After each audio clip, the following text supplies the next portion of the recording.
Les toutes nouvelles YCF, les mini GP viennent de sortir et je les teste pour vous. Dans cette gamme, on retrouve 3 motos, la 187, la 157 et la 107.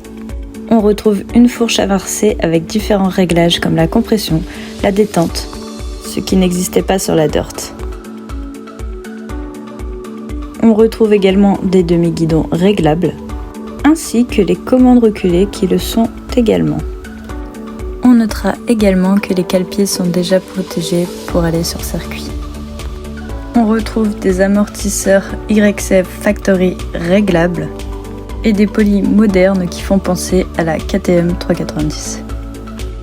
Pensée pour les adultes, cette machine convient à tous les gabarits. Ce sont des monocylindres 4 temps où on retrouve 4 vitesses, réglables en inversé avec un seul geste. Pour les roues, YCF a opté pour du 12 pouces. Le cadre, le bras oscillant et la boucle arrière sont en aluminium. On retrouve différents coloris vert, jaune et orange. À l'avant, on retrouve un disque flottant et un étrier radial.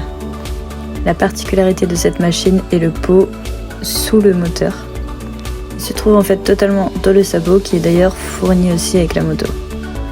Elle se démarre au kick. Vous retrouverez des diabolos à l'avant et à l'arrière pour les béquilles, un tendeur de chaîne mini GP ainsi qu'un bouchon de réservoir à fermeture rapide. Les motos vous sont livrées avec une béquille de stand. On retrouve également la toute nouvelle 155 Dirt au prix de 2399 €. Pour les mini GP, les tarifs sont de 3499 € pour la 107, 4199 € pour la 157 et 4999 € pour la 187.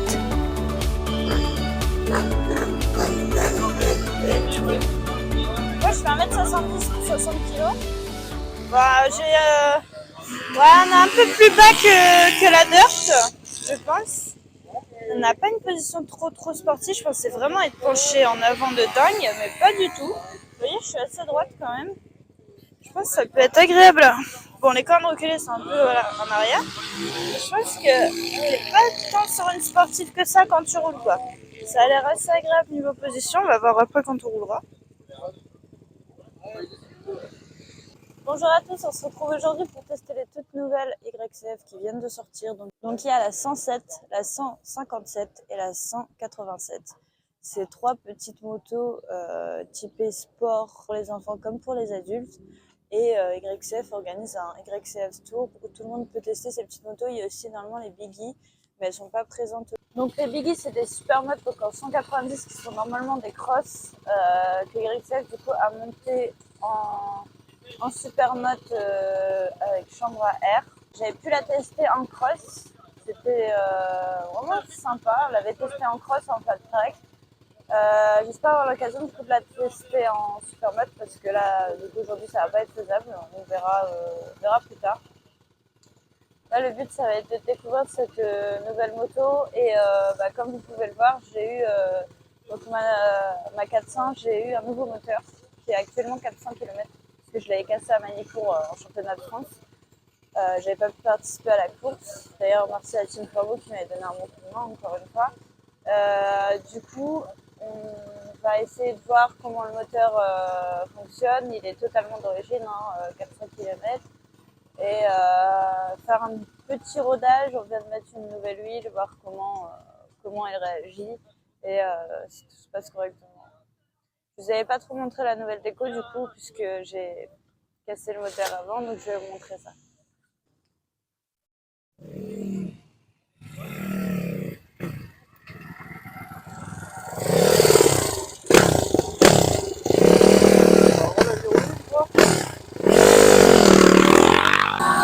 Bon, du coup, j'ai pu tester cette nouvelle 400, enfin ce nouveau moteur. Tout va nickel, elle fonctionne même mieux qu'avant, j'ai l'impression. Bon, j'y vais tranquillement parce qu'elle a un rodage et il faut éviter de trop abîmer le moteur jusqu'à 10 km environ. Tout se passe bien. Je vais voir à quelle heure je vais essayer cette photo. Niveau reprise en main de la 400, j'ai pu rouler avec depuis début août. On est début octobre. J'ai pensé avoir peu de difficulté à la reprendre. C'est vrai que c'est revenu plus rapidement que ce que je pensais. Est-ce que c'est le fait de changer régulièrement de moto qui en joue, même si je fais ça comme ça, je sais pas. Mais en tout cas, ce qui est sûr, c'est que je m'amuse sur cette principale.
Du coup, mon ressenti avec cette YCF, on a vraiment une moto typée sport, mais je m'attendais pas à ce que ça soit.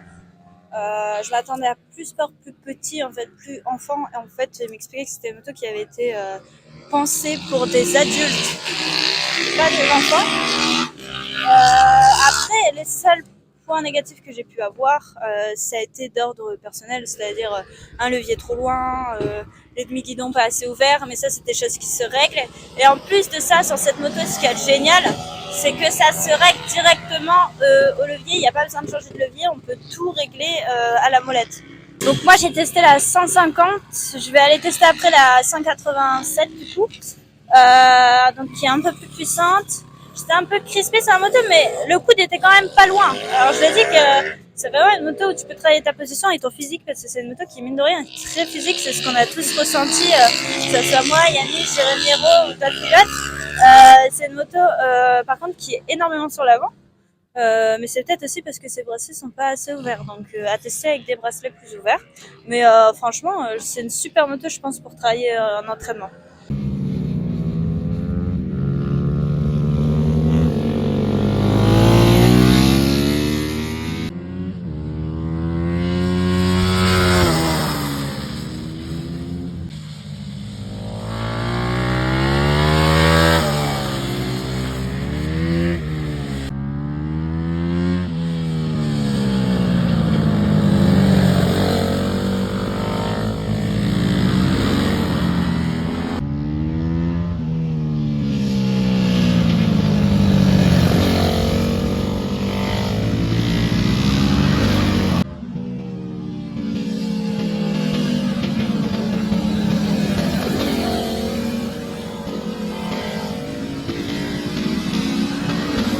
Bon, j'ai testé la 190, enfin 187. Elle est beaucoup plus puissante que du coup la 157. C'est deux motos différentes. Je trouvais que les gaz étaient beaucoup plus difficiles à gérer sur cette moto. Euh, Sinon, encore des petites choses d'ordre.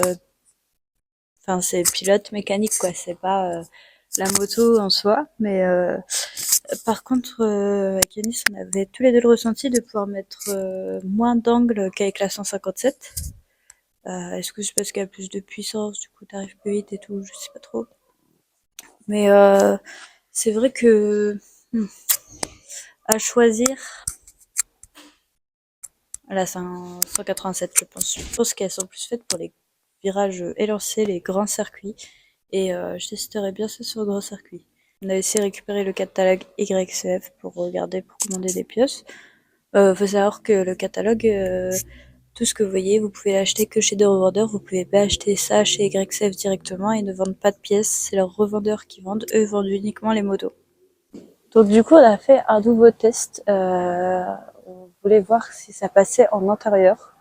Donc Yanis a été roulé en intérieur et il était pratiquement à ses chronos de dirt.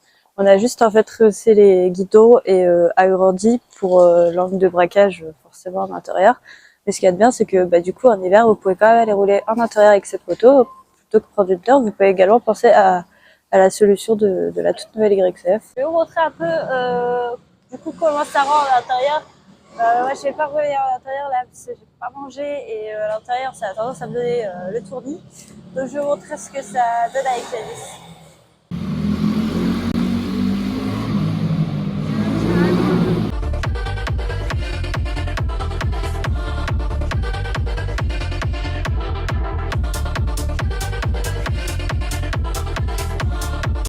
Bon, je suis rentrée à la maison. À la maison, j'ai pas pu vous faire le débrief de tout. Donc, qu'est-ce que je pourrais dire en plus sur ces YCF? À l'avant, je pense vraiment, donc on en avait parlé du coup avec Yannis, Jérémy Hérault et tout. Je pense vraiment qu'il faut ouvrir les demi-guidons pour être plus sur l'avant parce que sinon, l'avant est beaucoup trop léger et on est beaucoup trop en arrière. Mais si vous ouvrez votre demi-guidon, on se retrouve un peu. Yannis a pu faire de l'intérieur d'ailleurs avec les guidons ouverts et il disait que la sensation était totalement différente. Au niveau des passages de vitesse, donc c'est en inversé, donc c'est neutre, première, deuxième, troisième, quatrième. Il n'y a pas première, neutre, deuxième. Je me suis fait avoir Yannis aussi d'ailleurs, Marfan a voulu la démarrer. Moi ça m'arrange parce que c'est vrai que le problème que j'ai quand je vais en rouler en dirt, c'est que tu t'habitues à tes motos de course, derrière tu refais de la dirt, parce que moi je fais pratiquement que de la dirt en entraînement. Et tu retournes en course et il faut te réhabituer. Et quand tu prends ton rythme, ça va, mais dès que tu commences à prendre du rythme vraiment, c'est le subconscient qui prend le dessus quand tu roules. Et tu peux te tromper. Et moi, ça m'est arrivé plusieurs fois cette saison. Et le fait que ça soit en inversé, je trouve ça cool. Laquelle j'ai préférée? Donc la 107 n'était pas disponible, je n'ai pas pu la tester. Donc j'ai testé la 157 et la 187. Yanis préfère la 157, moi je préfère la 187 parce qu'il y a plus de watts tout simplement. Mais la 157 est très bien aussi pour travailler, mais je pense plus sur du petit circuit comme ceux qui sont chez moi connaissent, donc Rouillé ou GP Park. La 157 est plus adaptée, par contre je pense que du USO, la 187 est mieux. Pour de l'intérieur, je pense que la 157 serait mieux. Après, à tester la 107, j'ai pas pu la tester. J'espère pouvoir la tester. Quand j'avais été invitée chez YCF, j'avais pas testé la Biggie. Donc la Biggie qu'ils ont sorti en cross et que maintenant on peut avoir en supermoto. Ils l'avaient ramené sur les autres événements. Là, ils l'ont pas ramené parce qu'il y avait le FSBK à côté. Ils ont un pilote, donc Bart, avec qui j'ai fait la vidéo chez YCF, qui était en FSBK à ce moment-là. Donc ils étaient pas ultra dispo pour cette date-là. Et par contre, sur les autres dates, ils ramènent du coup la Biggie et normalement la 107. Mais là, il y avait du coup que deux motos. Enfin, deux motos, deux de chaque. Donc il y en avait 5, je crois, en tout. Au niveau des pneus, alors là, ils étaient montés en PMT. Moi, ma dirt est montée en PMT. J'ai toujours roulé avec des dirt en PMT. Donc, pour moi, la base, quand tu roules sur une petite dirt du PMT, il n'y a rien de mieux. Après, il me semble qu'elles ne sont pas livrées avec des PMT. Il faut les faire monter. Je pense que c'est un bon compromis sans passer par des motos de course super chères ou une dirt si vous voulez un entre-deux, donc une sportive pas ultra chère pour le circuit de kart. Je pense que c'est une moto qui coûte pas aussi cher que la concurrence, qui se situe entre 3500 et 5000 euros. Et qui va vous permettre de travailler votre pilotage. Au niveau de la stabilité de la moto, je dirais dans les virages et tout, il n'y avait pas trop de soucis. Vraiment, le truc qui m'a dérangé, c'était l'avant. Il n'y avait pas beaucoup de... Comment dire? L'avant bougeait énormément. Donc pour moi, oui, il faut ouvrir les bracelets pour avoir plus de poids sur l'avant, parce que là, on était vraiment sur l'arrière. Je pense pas que ça soit un souci de la auto, je pense que c'est un souci de réglage d'assiette en fait. Tout simplement, en ouvrant les guidons, on peut modifier la chose. Sinon, convaincu par cette moto, je dirais que oui. Après, moi, j'ai d'autres choses à acheter avant de pouvoir me permettre d'acheter ce genre de moto. Mais pour quelqu'un qui fait quelques roulages ou qui veut se faire plaisir, bah foncez. Alors au niveau des chronos, moi j'en ai pas pris parce que je voulais vraiment me concentrer sur la position qu'on pouvait avoir, etc. On va chercher le coude ultra facilement avec cette moto. J'étais à ça du coude alors que je pensais vraiment être à ça. En fait, je forçais pas du tout et j'étais à rien du coude. Pour ceux qui ça peut plaire de mettre le coude, c'est vraiment très simple avec cette bécane. Sachant qu'avec la Dirt, Yanis arrive à mettre le coude, moi j'y arrive pas parce que j'ai des bras trop courts. Et pourtant je mets plus d'angle que Yanis, je sors plus de moto qu'Yanis, mais comme j'ai un plus petit gabarit, bah je peux pas mettre le coude, et avec cette moto je peux mettre le coude sans problème. Au niveau des chronos, on n'a pas fait énormément de tours avec. Yanis était à 1 seconde 5 de ses chronos de Dirt, donc Yanis tourne en 43,7 je crois à USO à l'extérieur, et là il était en 45,3 je crois au bout de quelques tours avec la 157. Donc on arrive quand même à avoir des bons chronos. Je pense que ça dépend des circuits. Je pense que c'est une moto qui est faite pour les grands circuits avec des grands virages pour aller chercher le max de sa performance. Mais après, ça peut être une moto qui est très bien adaptée aussi, comme je vous l'ai dit, pour l'intérieur, etc. Mais c'est vrai qu'on va aller chercher plus des grands circuits plutôt que des petits circuits serrés, puisque c'est une moto où le train avant accepte beaucoup moins les petits virages serrés que les grandes courbes rapides. Alors que la Dirt, ça va être plutôt l'inverse. La Dirt, c'est vraiment virage serré, vous pouvez vraiment entrer dedans. Par contre, les virages rapides, ça bouge quoi. Donc, en fait, je pense que si vous devriez faire un choix entre la Dirt et la Mini GP, ça va tout simplement dépendre de vous, votre utilisation. Où est-ce que vous roulez, sur quel type de circuit, combien de fois par an, le budget que vous avez. Si vous avez un bon budget, prenez direct la Mini GP. Après, si vous voyez que ça va être compliqué niveau budget, vous pouvez vous rabattre sur une Dirt qui sera plus vers les 2000 € quoi. Donc voilà, je pense vous avoir donné toutes les indications que j'avais à vous donner.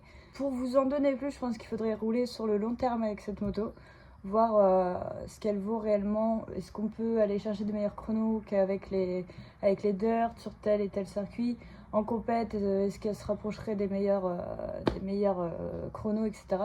Ouais, je pense qu'il faudrait qu'un pilote l'utilise à long terme pour pouvoir donner ce genre de retour d'information. Mais je pense que c'est une moto qui a du potentiel. J'espère avoir répondu à vos questions. Je vous souhaite une bonne journée. N'hésitez pas à vous abonner, à commenter et à mettre un j'aime, ça m'aide.